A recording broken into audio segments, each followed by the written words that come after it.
परमात्म तत्व के जानने से जीव की मुक्ति का कथन। अब श्रुति ये बताती है कि इस प्रकार गंभीर जल में डूबे हुए तंबू के समान अविद्या, काम, कर्मफल और रागादि के भारी भार से आक्रांत होने से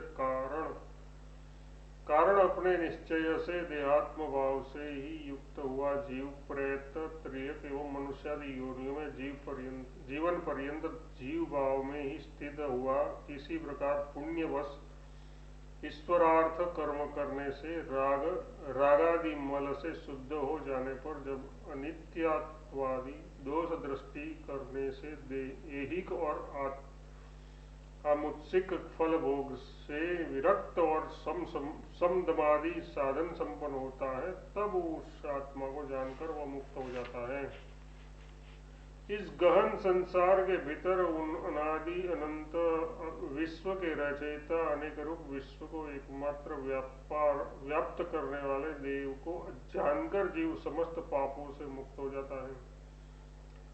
अनादंतमा इत्यादि कलिक के मध्य में यानी अत्यंत गंभीर संसार के मध्य में अनादंत आदि अंत से रहित विश्व के सृष्टि उत्पत्ति करने वाले अनेक रूप विश्व के एकमात्र परिवेष्टा अर्थात अपने स्वरूप में से विश्व को व्याप्त करके स्थित हुए देव ज्योतिष स्वरूप परमात्मा को जानकर जीव समस्त पासों से यानी श्वेता स्वरूपनिषद द्वादशे भगवत प्रेरणते श्वेता स्वरूपनिषद द्वादशे पंचमोऽध्यायः स्वरूपनिषद द्वादशे पंचमोऽध्यायः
षष्ठोऽध्याय परमेश्वर की महिमा से सृष्टि चक्र का संचालन। किंतु अन्य मतावलंबी को तो कालादि को कारण मानते हैं, फिर ईश्वर किस प्रकार कालों की सृष्टि करने वाले हो सकते हैं, ऐसी आशंका करके श्रुति कहती है। कोई बुद्धिमान तो स्वभाव को कारण बताते हैं और दूसरे काल को, किंतु ये मोहग्रस्त है, अतः ठीक नहीं जानते। ये भगवान की महिमा ही है जिससे लोक में ये ब्रह्म चक्र घूम रहा है। स्वभावम इत्यादि कोई कवि मेधावी स्वभाव को कारण बताते हैं तथा दूसरे कालों को यह काल और स्वभाव का ग्रहण प्रथम अध्याय में बताए हुए अन्य कारणों को भी उपलक्षित करने के लिए किया गया है। ये स्वभाव और कालवादी परिमुहमान अविवेकी यानी विषयी होने के कारण यथार्थ नहीं जानते। तू शब्द निश्चर्यार्थ है। यहाँ तो देव परमेश्वर की महिमा है जिससे यह ब्रह्मचक्र भ्रमित परिवर्तित होता है अर्थात सब और घूम रहा है। चिंतनीय परमेश्वर का स्वरूप तथा उसकी महिमा, उस महिमा का निरूपण करते हैं जिसके द्वारा सदा सर्वदा ये समस्त व्याप्त है तथा जो ज्ञान स्वरूप काल का भी कर्ता, निष्पात्वादी, गुणवान और सर्वज्ञ है, उससे प्रेरित होकर ये पृथ्वी, जल, अग्नि, वायु एवं आकाश रूप कर्म जगत रूप से विवर्तित होता है, अतः उसका चिंतन करना चाहिए। एन इत्यादि जिस ईश्वर के द्वारा यह जगत नित्य नियम से व्याप्त है, जो ज्ञान स्वरूप कालकार, काल का विकर्ता, गुणी, अपहत, आत्मादि गुणवान और सबको जानने के कारण सर्वज्ञ है, उस ईश्वर से प्रेरित कर्म जो किया जाता है उसे कर्म कहते हैं। ह शब्द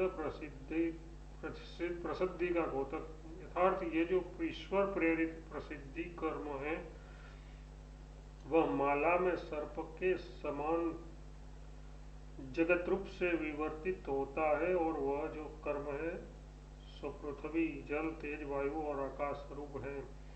यथार्थ पृथ्वी आदि पंचभूत है। प्रथम अध्याय में जिसे चिंतनीय बतलाया है उसका निरूपण करते हैं। उस कर्म को करके उसका निरीक्षण कर फिर जो उस तत्व के ये साथ यानी 1, 2, 3 या 8 तत्वों के साथ अथवा काल और अंतःकरण के सूक्ष्म गुणों के साथ अपने सत्ता रूप गुण का योग कराकर स्वयं स्थित रहता है, उसका चिंतन करना चाहिए।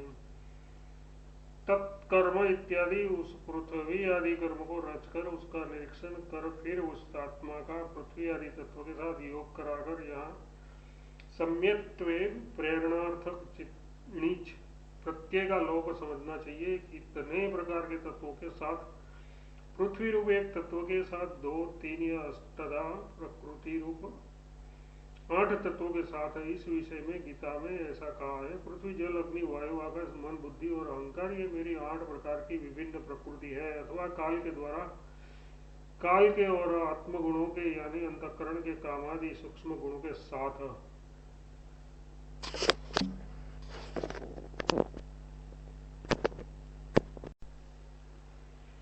भगवत दर्पण कर्म से भगवत प्राप्ति। अब श्रुति कर्म का मुख्य विनियोग दिखाती है।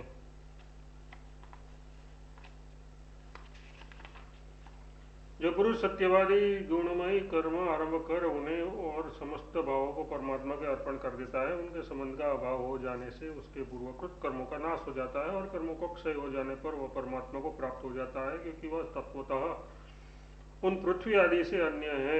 आरंभ इत्यादि गुण यथार्थ सत्वादि से युक्त कर्मों को करके उन्हें तथा अपने अत्यंत विशिष्ट भावों को जो विनियुक्त करता है अर्थात ईश्वर को समर्पित कर देता है। ईश्वर को समर्पित कर देने से उन कर्मों को आत्मा से संबंध नहीं रहता और संबंध न रहने से पूर्वकृत कर्मों को नाश हो जाता है। कहा भी है, हे कुंती नंदन, तू जो कुछ कर्म करता है, जो खाता है, जो स्रोत स्मार्त यज्ञ रूप हवन करता है, जो देता है और जो तप करता है, वो सब कुछ मुझे अर्पण कर दे। इस प्रकार कर्मों को मुझे समर्पण करके तो शुभाशुभ फल युक्त कर्म बंधनों से मुक्त हो जाएगा। जो पुरुष कर्मों को ब्रह्मार्पण करते हुए कर्म फलाशक्ति त्याग कर कर्म करता है, वह जल से कमल के पत्ते के समान पाप से लिप्त नहीं होता। योगीजन फल विशेषक आसक्ति त्याग कर केवल ममता रहित शरीर मन बुद्धि एवं इंद्रियों से ही चित्त शुद्धि के लिए कर्म किया करते हैं। इत्यादि कर्म का क्षय हो जाने से वह शुद्ध चित्त हो तत्वतः प्रकृति रूप तत्वों से भिन्न होने के कारण अविद्या और उसके कार्य से छूटकर अपने को सच्चिदानंदाद्वितीय ब्रह्म रूप से जानते हुए परमात्मा को प्राप्त होता है। जहाँ अन्य के स्थान में अन्यत पाठ हो, वहाँ तत्वों से भिन्न जो ब्रह्म है उसे प्राप्त होता है, ऐसा अर्थ समझना चाहिए। उपासना से भगवत प्राप्ति। उपयुक्त अर्थ से पुष्टि के लिए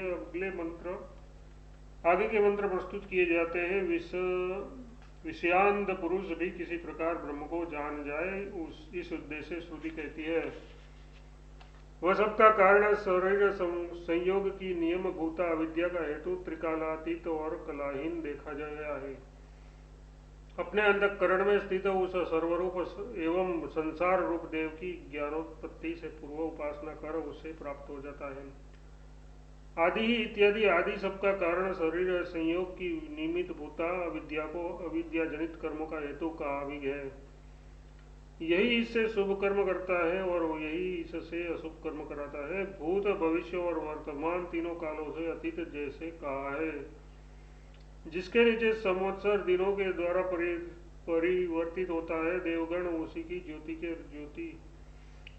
उसी के ज्योतियों के ज्योति आयु और अमृत रूप से उपासना करते हैं, क्योंकि त्रिकालातीत है, क्योंकि एक अकल है। इसके प्राण से लेकर नाम पर्यंत कलाएं नहीं है, इसलिए एक अकल है। कलावान पदार्थ ही